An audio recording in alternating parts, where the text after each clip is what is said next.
Hello बच्चों, फिर से एक बार स्वागत आप सभी का हमारी सीरीज़ जेई मेंस और एडवांस 2020 के क्वेश्चंस में। जैसा मैंने कहा, ये नीट के बच्चों के लिए भी फ़ायदेमंद है। नीट में तो एक चैप्टर का एक या दो ही क्वेश्चन आते हैं, पर जेई में भी एक या दो ही आते हैं, लेकिन पेपर बहुत सारे हो जाते हैं, इसलिए थोड़े क्वेश्चंस मिल जाते हैं जिनको हम डिस्कस कर पाएँ। तो भाई, आज हम क्या टॉपिक लेकर आए हैं? गति के नियम, घर्षण, कार्य ऊर्जा शक्ति, laws of motion, friction and work energy power. तो चलिए इसके क्वेश्चंस देखते हैं इस साल जेई मेंस और एडवांस में आए हुए। बॉल का मास दे रखा है, ऊपर फेंका है, हाइट 20 मीटर तक जाती है। अच्छा, इसका मतलब कितनी एनर्जी मिल गई? mgh। और इसके लिए जो मशीन है वो इतना डिस्टेंस चली, तो इसका मतलब उसका वर्क हो गया F इंटू डी। F निकालने को कहा, हो गया क्वेश्चन। D है 0.2, मास 0.15, G 10 और हाइट है 20। 15 by 100 into 10 into 20।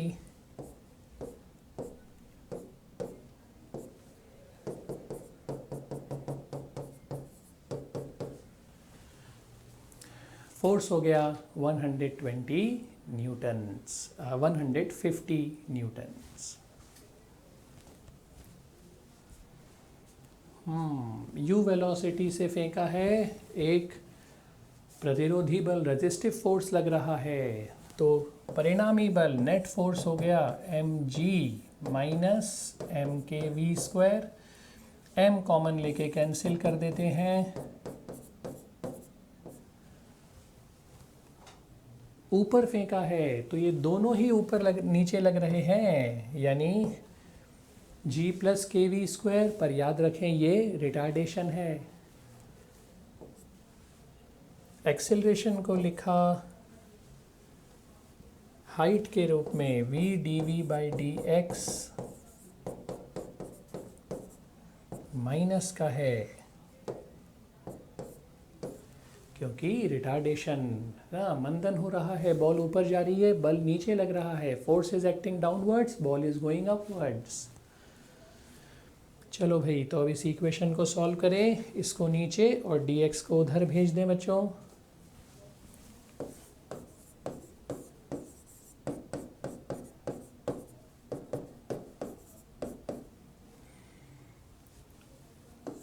Velocity u से 0 तक जाएगी, डिस्प्लेसमेंट 0 से x तक जाएगा।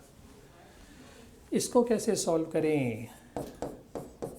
जैसा मैंने पहले भी बोला है, अगर आपने इंटीग्रेशन पूरा अच्छे से पढ़ लिया है, आप 12th में हैं तो आसानी से कर लेंगे। नहीं अगर किया है तो 12th में जाके आप मैथ्स में पूरा इंटीग्रेशन कर लेंगे, ये बिल्कुल सरल लगेगा। g प्लस के वी स्क्वायर को y मान लिया, 2kv dv बराबर dy, तो v dv हो गया dy upon 2k। v dv की जगह रख देते हैं dy अपॉन 2k, और इसको y माना है। dx का इंटीग्रेशन x,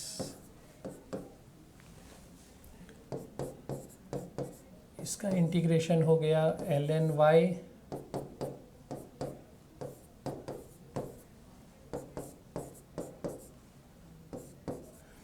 y क्या था? g प्लस के वी स्क्वायर, लिमिट थी u से 0।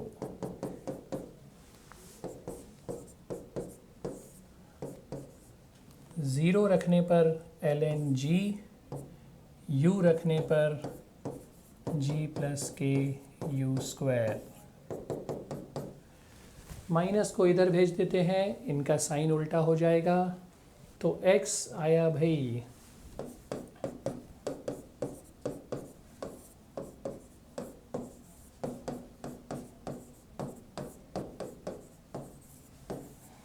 और लॉग की प्रॉपर्टी जो आप पढ़ते हैं बच्चों, लॉग ए माइनस लॉग बी हो जाता है लॉग ए बाई बी। अलग अलग कर दें, जी बटा जी और के यू स्क्वायर बटा जी। 1/2 के एल एन 1 प्लस के यू स्क्वायर बटा जी। 1/2 के एल एन 1 प्लस के यू स्क्वायर बटा जी। तो सीधा था, समीकरण हल करके आया है।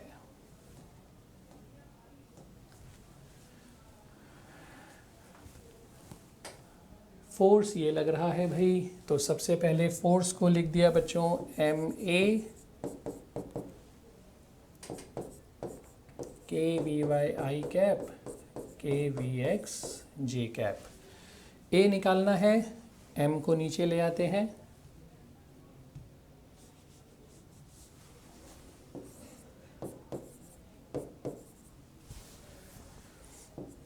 और वेलोसिटी को लिख देते हैं V X I cap. V X X की वेलोसिटी है, वी वाई वाई की वेलोसिटी है। एक्सेलरेशन त्वरण में वेलोसिटी उल्टी आ रही है, कोई बात नहीं। We dot A K by M into V X V Y और K by M into V X V Y. 2 by M V X V Y परिवर्ती है, वेरिएबल है, तो ये कांस्टेंट नहीं हो सकता, परिवर्ती ही रहेगा। गलत।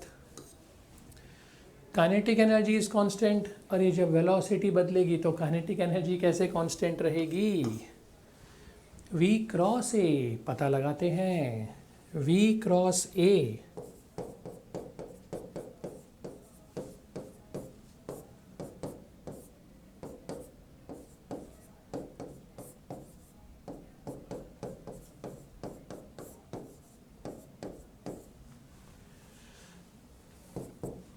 आई क्रॉस आई तो zero, I cross J K में आया K V X square, I cross J में आया K V X square by M, और जे क्रॉस आई में आया K V Y square by M. Force arises due to magnetic field, नहीं, magnetic field का force यहाँ कहाँ आ रहा है भाई? इस बारे में कुछ भी नहीं लिखा है। तो V cross A is constant in time. V cross A time में कांस्टेंट आ गया, सही उत्तर हो गया।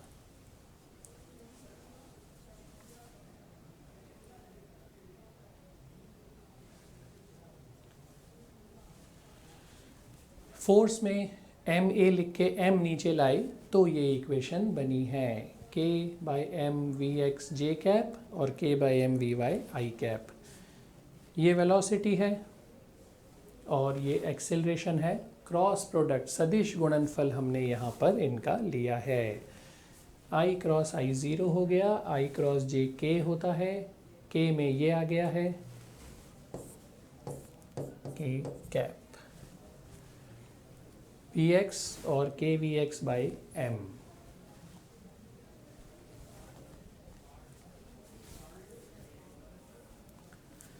दो 200 न्यूटन 15 मीटर तक लगाया, कार्य चाहिए, क्यों ना ग्राफ बनाएं।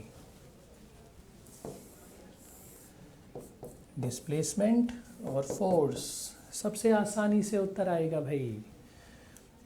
200 न्यूटन तो लगाता रहा ये 15 मीटर तक, उसके बाद लीनियरली यानी रेखीय रूप से कम होके 100 न्यूटन पे आ गया फोर्स।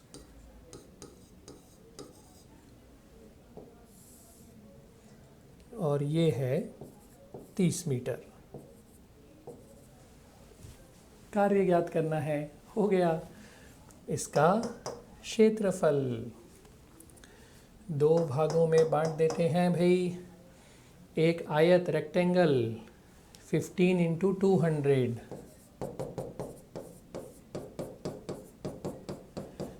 प्लस ट्रेपीजियम समलम चतुर्भुज 200 प्लस 100 इंटू इनके बीच दूरी 15, 3000 प्लस 300/2 150 इंटू 15 2250 5250 जूल।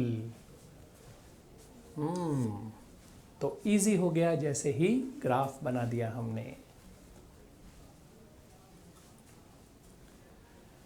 ये ब्लॉक यहाँ से फिसल रहा है, यहाँ तो कोई फ्रिक्शन नहीं है, इस भाग में फ्रिक्शन है म्यू। BC भाग इसका डबल है, तो अगर ये लेंथ x, ये हो गई 2x। यहाँ से नीचे वापस रेस्ट पे आ जाता है, यानी ग्रेविटी ने, गुरुत्वाकर्षण ने जितनी ऊर्जा दी कार्य के रूप में उतनी फ्रिक्शन ने खर्च कर दी। तो ग्रेविटी ने कितनी ऊर्जा दी होगी, mg sin theta into 3x। ये सारी की सारी फ्रिक्शन ने खर्च कर डाली। तो फ्रिक्शन ने कितनी खर्च की, mu mg cos theta friction into x।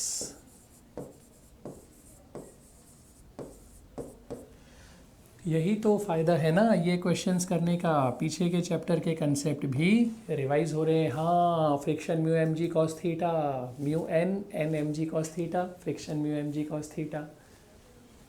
इसने जितनी दी उतनी इसने खर्च कर दी, इसलिए रुक गया, बिल्कुल ठीक।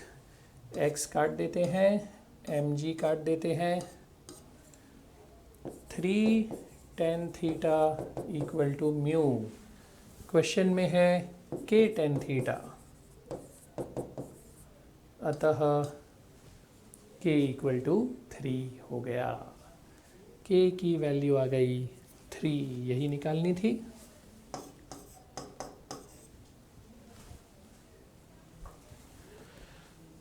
तो इंटीजर टाइप क्वेश्चंस भी आ गए हैं इसमें।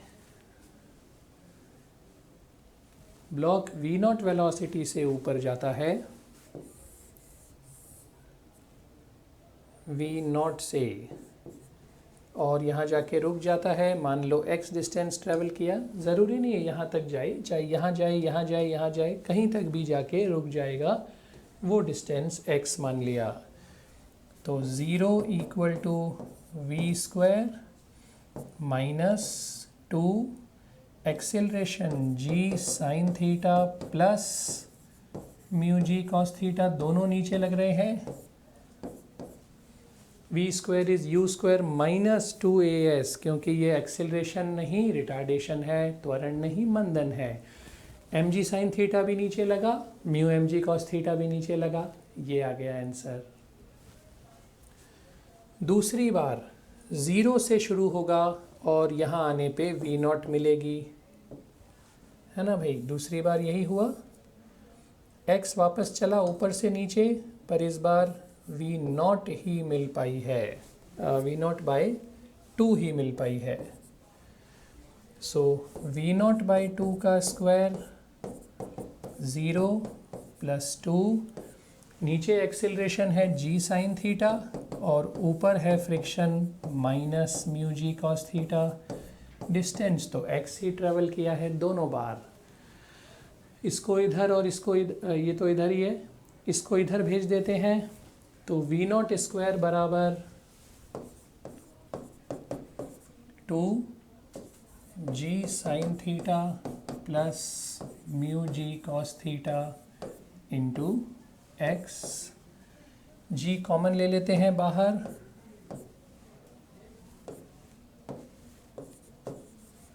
और v0 स्क्वायर बाई 4 हो गया भाई, स्क्वायर खोलने पर v0 स्क्वायर बाई 4। इसमें भी g common, sine theta minus mu cos theta into x.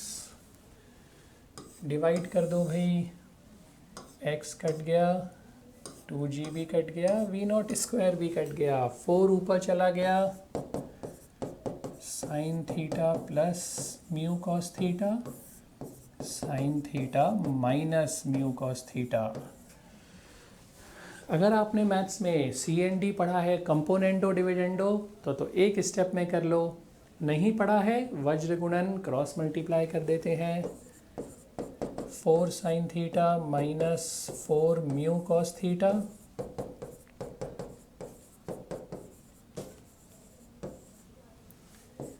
3 sine theta 5 mu cos theta. तो 3 टेन थीटा बाई 5, ये म्यू की वैल्यू आ गई।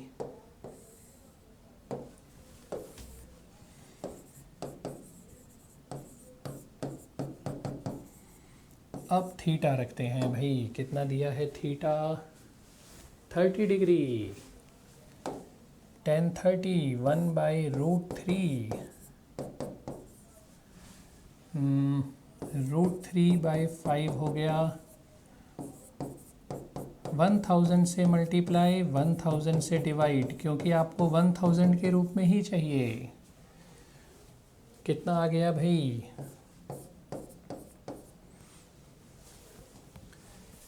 1.732 इंटू 200/1000, 346.4।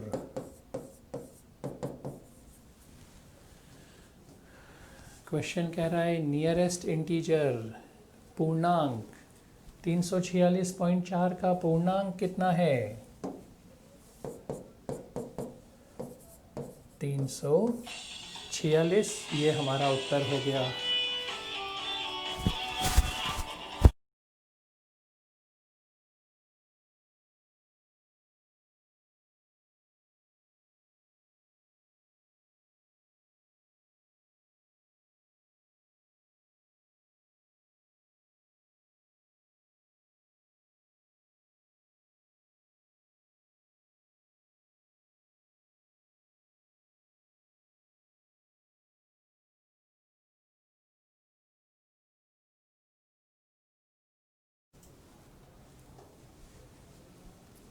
तो ये भी इंटीजर टाइप का था, पूर्णांक इंटीजर निकालना था, 346 आंसर आ गया।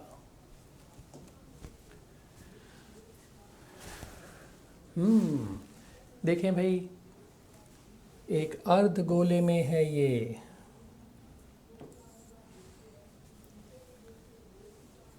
नीचे से h ऊंचाई पे, यहाँ पे आके ये फिसलना शुरू हो जाता है बच्चों, और म्यू दे रखा है, h निकालना है, h नीचे से है भाई,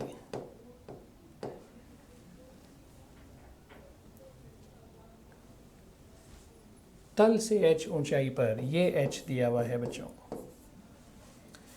तो ये त्रिज्या r रेडियस, तो ये हो गया भाई r माइनस h, इसको ज्वाइन कर देते हैं, ये एंगल थीटा मान लिया,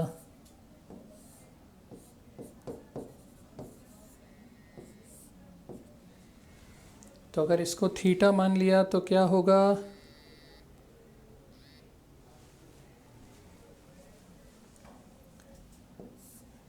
ये 90 माइनस थीटा, ये theta, mg cos theta n mg sin theta, और फ्रिक्शन। क्वेश्चन कह रहा है यहाँ आके जस्ट फिसलना शुरू हो रहा है, यानी mg sin थीटा और फ्रिक्शन बराबर।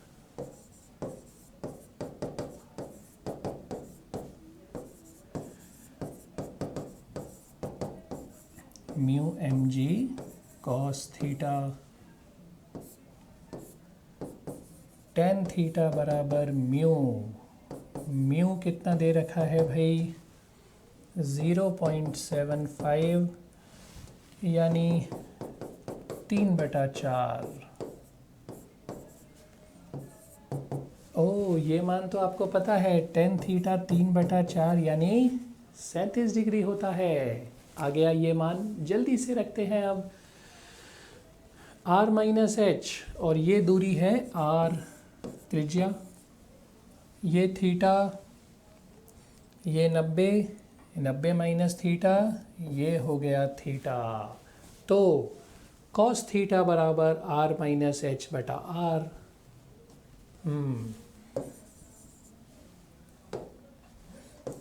cos थीटा बराबर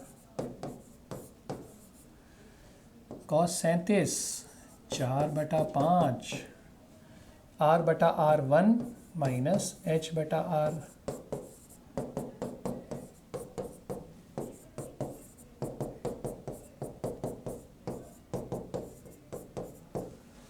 h आया r/5, r त्रिज्या दे रखी है क्या?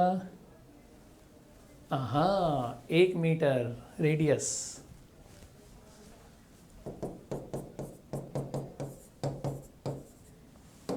तो ज़मीन से नीचे से 0.2 मीटर ऊपर जाकर फिसलना प्रारंभ होगा।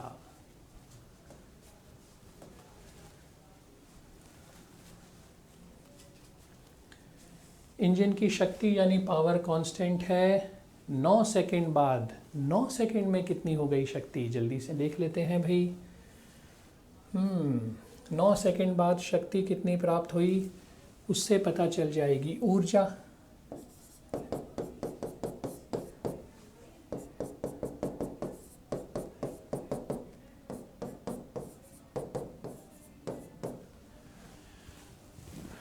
नौ जूल ऊर्जा प्राप्त हो गई है। अब प्रश्न कह रहा है दूरी कितनी चली है ये।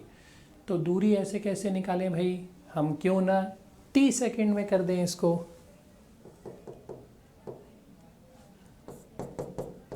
एनर्जी हो गई T, ½ mv² बराबर T। द्रव्यमान 2 kg है।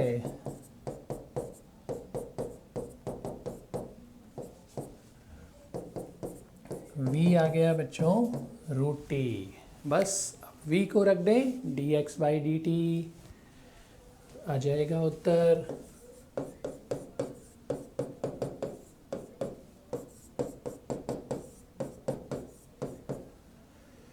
दोनों तरफ समाकलन, दूरी 0 से x, समय 0 से 9।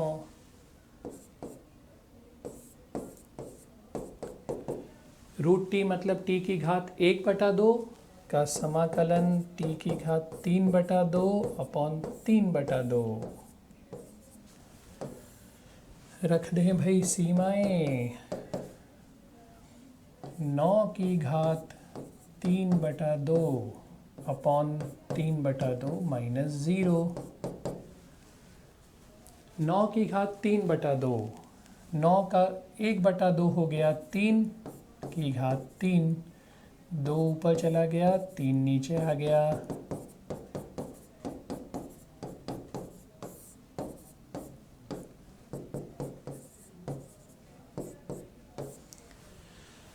जल्दी से उत्तर आ गया 18 मीटर। हाँ, तो ये भी इंटीजर प्रकार का प्रश्न ही लगता है। दूरी 18 मीटर हो गई।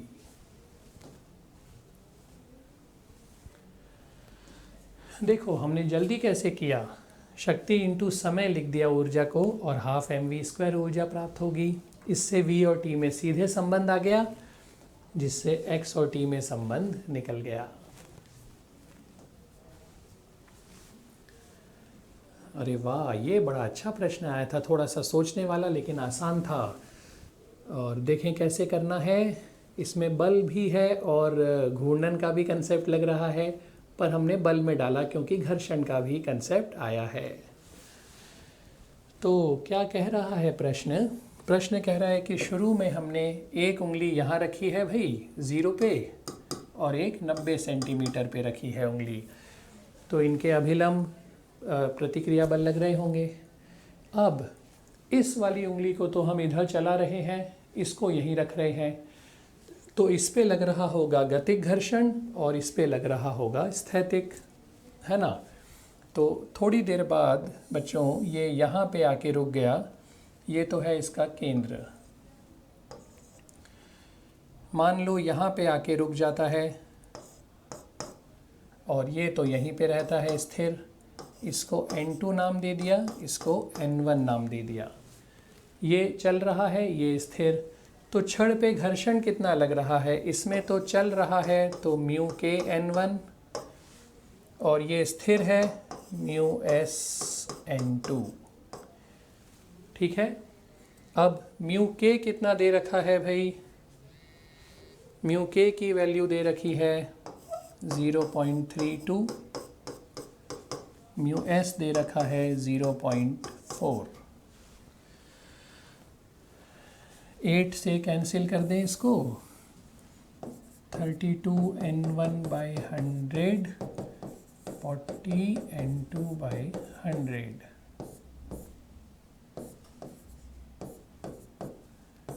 4N1 बराबर 5N2। ये एक रिलेशन आ गया, ये संबंध आया। अब लगाते हैं घूर्णन का। घूर्णन नहीं हो रहा है छड़ का, तो केंद्र के सापेक्ष, छड़ के केंद्र के सापेक्ष देखें। मान लिया ये दूरी बची है x और ये है 40, क्योंकि ये 0, ये 50 और ये 90। 1 मीटर की स्केल है तो 50 पे है केंद्र। अब घूर्णन नहीं चाहिए बच्चों, तो N1 इंटू एक्स बराबर N2 इंटू 40। N1 की वैल्यू 5N2/4 रख दें, 5N2/4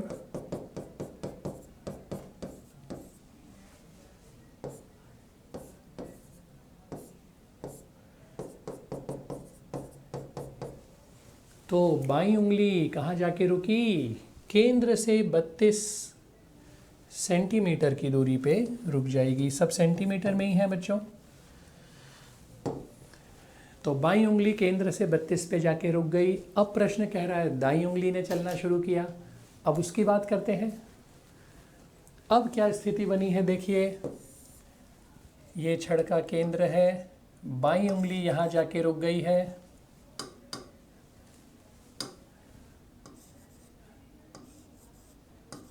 N1 डैश ये है 32 सेंटीमीटर। अब दाईं उंगली ने चलना शुरू किया। मान लिया वो y दूरी पे आके रुक जाती है, तो बाईं उंगली यहाँ आके रुकी बच्चों। N2 डैश लग रहा है, ये दूरी y मान ली। पर अब ये चल रही है, तो N1 डैश के लिए तो लग रहा है स्थैतिक घर्षण और N2 डैश के लिए लग रहा है गतिक घर्षण। ठीक है ना भाई। म्यू एस N1 म्यू के N2 बराबर क्यों कर रहे हैं, क्योंकि ये उंगली पे लग रहे हैं तो छड़ पे भी तो लग रहे हैं, और छड़ तो कहीं नहीं जा रही। हाँ, तो देखते हैं भाई क्या आया इस बार। फिर से 40N1 डैश 32N2 डैश, अतः इस बार उल्टा आ गया। 5N1 डैश बराबर 4N2 डैश। अब इसमें भी घूर्णन लगा दें। N1 डैश इंटू 32 बराबर N2 dash into y। N1 dash की जगह 4N2 dash by 5, 4N2 dash बटा 5,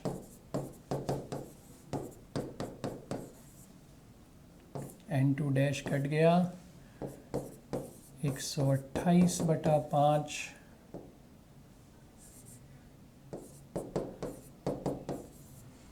तो 25.6 सेंटीमीटर दूर जाके रुक जाएगी दाहिनी उंगली। हाँ, एक्स आर पे जाके रुक गई। केंद्र से ही निकाली है हमने, क्योंकि उसी के सापेक्ष घूर्णन लिया था। ये अच्छी बात है, कुछ प्लस माइनस नहीं करना पड़ा, सीधे उत्तर मिल गया। तो केंद्र से एक्स आर दूरी और एक्स आर ही पूछा है, तो एक्स आर का मान हो गया 25.6 सेंटीमीटर। पॉइंट वाले भी तो प्रश्न होते हैं भाई एडवांस में। ज़ीरो समय पे शुरू हुआ है, 1 मीटर प्रति सेकंड के स्पीड से चल रहा है, y बराबर एक्स स्क्वायर बटा 2। ये सबसे पहले करते हैं अवकलन, तो y का अवकलन वी वाई 2x vx बटा 2 dy by D T V Y D X by D T V X. तो आपको मिला बच्चों वी वाई बराबर एक्स वी एक्स। एक बार और कर लेते हैं, ए वाई इसका एक्स तो हो गया डी वी बटा डी टी ए वाई। इसका जब करेंगे V X as it is U into V गुणन वाला, x का अवकलन वी एक्स, एक्स ऐसे के ऐसे वी एक्स का अवकलन ए एक्स। सो ए वाई हो गया वी एक्स का स्क्वायर प्लस एक्स ए वाई। एक्सेलरेशन आ गया, वेलोसिटी आ गई। अब हम ऑप्शंस के लिए तैयार हैं। ए एक्स बराबर 1 हो, ए एक्स को 1 रखना है, ये ए एक्स है भाई।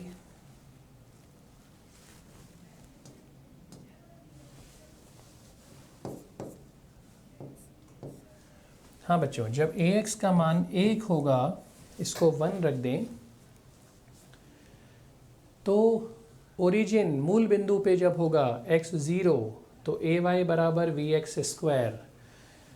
पर x 1 क्यों चाहिए? ए एक्स 1 से ही थोड़ी ना होगा। अगर ओरिजिन पे है, मूल बिंदु है, x को 0 रख रहे हो, तो ए एक्स को कोई भी रखो, कुछ भी रखो, 0 से गुणा होके तो 0 ही बन रहा है ना। तो ए वाई आएगा वी एक्स स्क्वायर। अब वी एक्स पता लगाएं मूल बिंदु पे। ध्यान से देखो, मूल बिंदु पे x 0 रखने पर वी वाई कितना आया? 0। x इक्वल टू 0 पर वी वाई हो गया 0, यानी जो वेग है वो पूरा पूरा x में ही बचा। वी एक्स हो गया 1, और जब वी एक्स 1 है, ए वाई भी हो गया 1।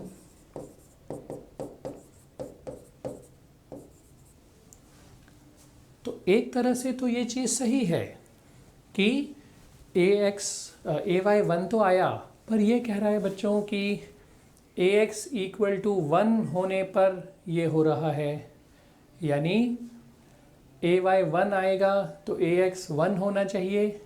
ये ज़रूरी नहीं है, मूल बिंदु पर है, x 0 है, ए एक्स कुछ भी रख दो, ये तो 1 आएगा ही आएगा। ए एक्स अगर 0 है, ए एक्स अगर 0 है, हाँ अब x कुछ भी रखो, ए वाई आएगा V X square, A Y आएगा 1, और ए एक्स 0 है, x की वेलोसिटी चेंज नहीं हो सकती, त्वरण ही नहीं, एक्सेलरेशन ही नहीं। शुरू में कितनी थी x में? 1, और चेंज हो नहीं सकती क्योंकि एक्सेलरेशन नहीं है, यानी हमेशा 1। तो जब वी एक्स हमेशा 1, तो ए वाई भी 1। यदि ए एक्स बराबर 0, वी एक्स नियत रहेगा, अतः वी एक्स बराबर 1 ही रहेगा, और ए वाई बनेगा वी एक्स स्क्वायर जब ए एक्स 0 हो, यानी ए वाई सदैव 1 ही रहेगा। ये सही हुआ। 0 पे पार्टिकल की वेलोसिटी, वेग केवल x दिशा में है। हाँ हाँ, y में वेग 0 तो केवल x दिशा में है, ये तो बिल्कुल सही। ए एक्स अगर 0 है तो 1 सेकंड पे कोण दोनों वेग में, x एक्सिस का और वेग का कोण 45 डिग्री होगा। देखें भाई, ए एक्स 0 है, हाँ ए एक्स 0 है तो ए वाई 1 हो गया। प्रारंभ में वी वाई बराबर 0, 1 सेकंड बाद y दिशा में वेग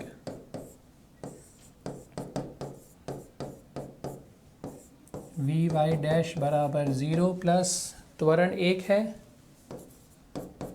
समय भी 1, तो वी वाई डैश भी 1 आया और वी एक्स भी 1 रहेगा नियत, वी एक्स भी 1। तो बच्चों वी एक्स वेग है 1, वी वाई वेग है 1,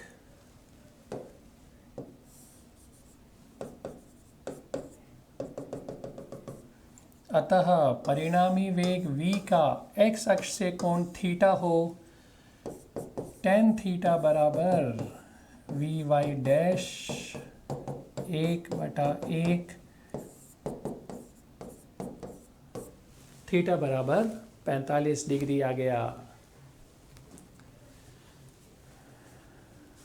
तो वेग का कोण x अक्ष से 45 डिग्री होगा, ये ऑप्शन भी सही हुआ।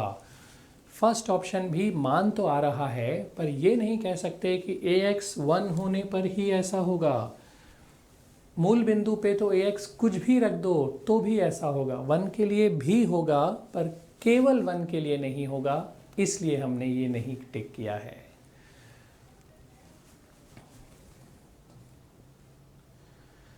तो भाई ये हमने देखे हैं एनएलएम, वर्क पर एनर्जी और फ्रिक्शन के क्वेश्चंस, गति के नियम, घर्षण और कार्य ऊर्जा शक्ति। फिर इस सीरीज़ में आगे बढ़ते रहेंगे, धीरे धीरे आगे के चैप्टर के क्वेश्चंस भी कवर करते रहेंगे बच्चों। तो मिलेंगे अगली बार एक और चैप्टर के साथ।